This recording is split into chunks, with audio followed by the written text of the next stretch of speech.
Part 1. Whispers in the Walls. Let me tell you, I never believed in ghosts. Not really. Sure, there were always those creepy stories around the campfire.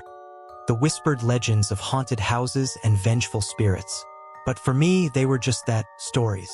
Made-up tales to send shivers down your spine on a cold night. That was until we moved into the house on Elm Street. We were a young family then, fresh off a rough patch in our marriage. Sarah and I had been through the ringer: a job loss, a near-miss miscarriage, the constant gnawing feeling of being on the edge of a cliff.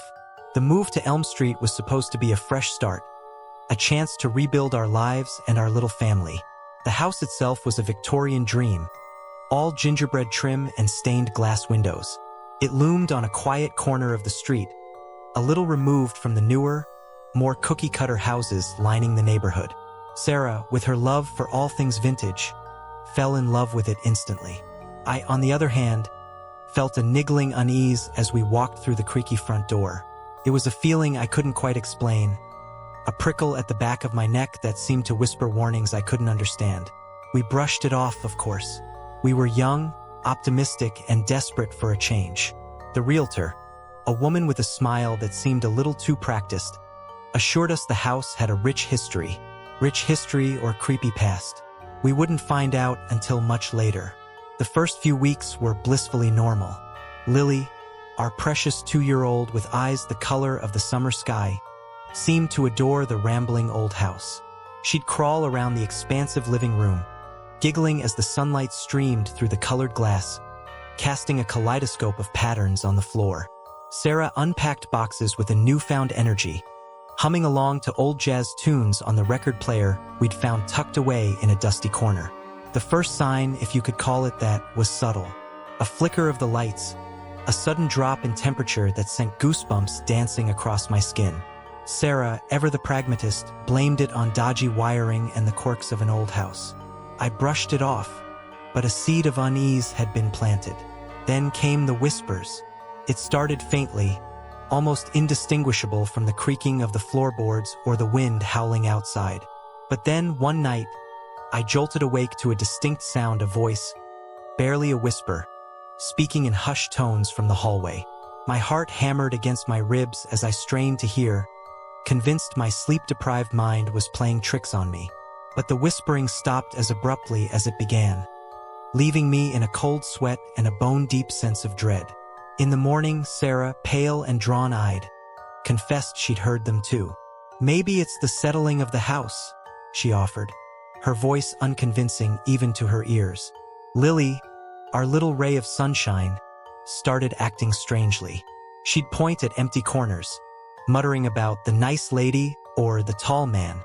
We dismissed it as toddler babble, but the fear in her wide, innocent eyes sent shivers down my spine. The misplaced toys were the next blow. Lily's favorite stuffed bunny, Barnaby, a floppy-eared rabbit with a permanently surprised expression, would vanish from her crib, only to reappear days later in the most peculiar places, perched precariously on the mantelpiece, staring blankly with its button eyes, or tucked behind the living room curtains. At first, we blamed each other, a passive-aggressive way of dealing with the mounting stress. But then, one night, I witnessed it myself. It was just past midnight. Sarah was asleep, her breathing a gentle rhythm against the silence of the house. I was downstairs, finishing some work, when I heard a soft thud from Lily's room. Thinking she might have fallen out of bed, I rushed upstairs, heart pounding in my chest. The nursery door was ajar, a sliver of moonlight cutting through the darkness. I peeked inside, expecting to find Lily sprawled on the floor. Instead, the room was empty, but something wasn't right. Barnaby, the missing bunny, sat perched on the rocking chair, its button eyes seeming to gleam in the moonlight. Just then, a cold gust of wind seemed to sweep through the room, the rocking chair creaking back and forth as if propelled by an unseen hand. Terror flooded my veins. I stumbled back, knocking over a picture frame on the wall. The crash sent a jolt through the house, and I sprinted out of the room, slamming the door shut behind me. My heart hammered against my ribs as I raced down the stairs, the image of the rocking chair and the eerily still Barnaby seared into my memory. The next morning, I found Sarah brewing coffee, her face etched with worry. Lily was clinging to her leg, whimpering about the scary rocking. Sarah looked up, her eyes filled with a question I didn't need to voice. We both knew what I'd seen. The playful dismissal of old house quirks was gone. Fear, raw and undeniable, hung heavy in the air. We decided to call a child therapist, someone who could explain Lily's strange behavior and ease her fear. But the therapist, a kind-faced woman with a calming demeanor, found nothing out of the ordinary with Lily. She suggested developmental milestones and imaginative play, but her words did little to soothe the gnawing unease in our hearts. Desperate for answers, Sarah scoured the internet, unearthing local legends and historical records. The stories she found were unsettling, whispers of a dark past clinging to the house on Elm Street. They spoke of a family who had lived there generations ago, a family rumored to dabble in the occult. Stories of rituals and sacrifices, of a malevolent presence banished but not destroyed, left to fester within the very walls of the house. A cold dread settled in my stomach. Could it be true? Was there something dark and sinister lurking within the house, feeding off our fear, manifesting in the whispers, the misplaced objects, and Lily's nightmares? As the days turned into weeks, the activity intensified. Doors creaked open on their own, objects flew off shelves, and shadows seemed to writhe in the corners of our vision. One night, a blood-curdling scream ripped through the silence. It was Sarah, her voice laced with terror. I raced to Lily's room, heart pounding in my chest. Sarah stood frozen by the crib, her face blanched white. Lily was pointing at the corner of the room, where the shadows seemed to dance and twist in a macabre ballet. "The tall man," she whimpered, her voice trembling. "He's here." I scanned the room, but there was nothing, just the shadows playing tricks in the dim glow of the night light. Yet, the feeling of unseen eyes watching us was undeniable. That night, after tucking a whimpering Lily back to sleep, Sarah and I sat huddled together on the couch, the weight of fear pressing down on us. Sleep was a distant memory. The whispers had become a constant companion, a chilling reminder of the darkness we now called home. The need for action became desperate. We couldn't continue living like this. Sarah suggested a priest, a desperate attempt to cleanse the house of any lingering evil. The priest, a weathered man with kind eyes, arrived the next morning. He walked through the house, muttering prayers and sprinkling holy water. But as he left, his face was drawn, his eyes filled with a mixture of pity and fear. "Sometimes," he said, his voice barely a whisper, "evil clings too deeply. It seeps into the very foundation of a place." His words offered no comfort. If a priest couldn't banish the entity, what hope did we have? Desperate for answers, I started combing through the attic, a dusty, forgotten space filled with remnants of the house's past. There, tucked away behind a loose floorboard, I stumbled upon a hidden compartment. Inside, a dusty trunk held a collection of objects that sent a jolt of terror through me. Animal bones, strange symbols carved into candles, a leather-bound book filled with spidery handwriting, a book of dark magic. It was then, staring at those pages filled with arcane symbols and cryptic incantations, that the chilling truth dawned on me. The whispers, the moving objects, Lily's fear, they weren't mere quirks of an old house. They were a malevolent entity, feeding off our fear, awakened by our presence. The house on Elm Street held a dark secret, a legacy of darkness that had ensnared us in its grasp. Part 2. Dread washed over me like a cold wave. The leather-bound book in the dusty trunk felt heavy in my trembling hands. The spidery handwriting on its yellowed pages writhed like malevolent insects, each symbol a cryptic key to a world I desperately wished I didn't know existed. Yet, there it was, undeniable proof the house on Elm Street wasn't haunted by harmless ghosts. It was a vessel for something far more sinister, dark magic practiced by its past inhabitants. Panic clawed at my throat. I rushed downstairs, the book clutched tightly to my chest. Sarah sat huddled on the couch, her face pale and drawn. Lily, thankfully, was asleep in her crib. "Sarah?" I choked out, my voice raw with fear. I found this in the attic. I laid the book on the coffee table, its worn cover a stark contrast to the pristine furniture. Sarah's eyes widened as she took in the sight. Her face, already etched with worry, contorted with a new kind of fear. Days turned into a blur of research. We devoured every online resource we could find about black magic and the occult. Sleep was a luxury we couldn't afford. The whispers in the house seemed to intensify, a constant reminder of the malevolent entity we shared it with. Slowly, I began to decipher the book. It was a grimoire, a manual for dark rituals, filled with incantations and warnings etched in a language I couldn't understand. It spoke of sacrifices, of summoning entities, of a power that could be wielded only by the most desperate or the most depraved. The realization chilled me to the bone. The whispers, the misplaced objects, it was all a game, a twisted test by the entity trapped within the house. It was feeding off our fear, growing stronger with every terrified thought. Desperate for help, we reached out to anyone who might offer a solution. Ghost hunters arrived, armed with EMF readers and infrared cameras. They left looking pale and shaken, muttering something about residual energy that did little to ease our anxieties. We even contacted a local woman rumored to dabble in the occult, a wizened figure with eyes that seemed to hold the secrets of the ages. She arrived at the house, her gaze sweeping over us with an unsettling intensity. After a tense conversation, she confirmed our fears. The house was indeed tainted, a conduit for a malevolent presence. "It feeds on fear," she said, her voice a raspy whisper. "The more you fear, the stronger it gets. You must face it, not with weapons or prayers, but with courage." Her words were cryptic, offering little comfort but a flicker of hope. Facing down a malevolent entity with nothing but courage seemed like a fool's errand, but we were out of options.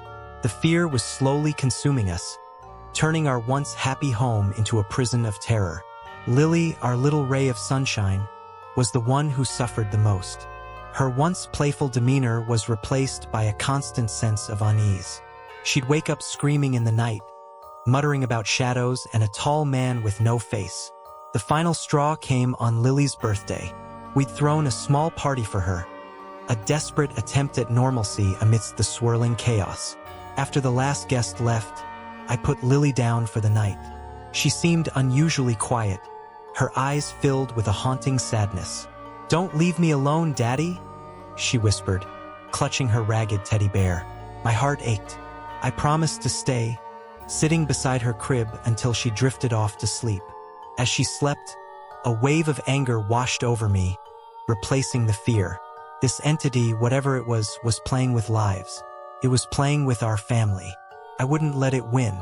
With a renewed sense of purpose, I sat down and started reading the grimoire again. This time, I wasn't reading with fear, but with defiance. I wouldn't allow this house, this entity, to destroy our family. Somewhere within those pages, I knew there had to be a way to fight back. The days that followed were a blur of frantic research and sleepless nights. Sarah, despite her initial apprehension, joined me in deciphering the grimoire. The cryptic symbols started to make sense, revealing not just rituals of dark magic, but also a section on banishment. It was a dangerous gamble. The book warned against attempting such rituals without proper training, the consequences dire for those who failed. Yet, fear had given way to a fierce determination in our hearts. We wouldn't be mere victims anymore. We would fight back for our family, for our sanity, and for our little Lily. The night of the ritual arrived, a cold and windy one. The house seemed to exude an oppressive silence, broken only by the creak of floorboards and the pounding of our hearts. We had gathered the necessary items, a black mirror, sage bundles, and a handful of other objects gleaned from cryptic passages in the book. Lily, thankfully, was asleep in her room, oblivious to the battle brewing downstairs. Sarah and I stood in a makeshift circle drawn with chalk on the living room carpet, the grimoire lying open in the center. We took a deep breath, hands clasped together, and began reciting the words of the banishment ritual. The words felt alien on my tongue, a guttural language with a power that sent shivers down my spine. The air grew thick and heavy, the temperature dropping several degrees. A cold wind seemed to blow through the house, even with all the windows shut. As we reached the climax of the ritual, a wave of nausea washed over me.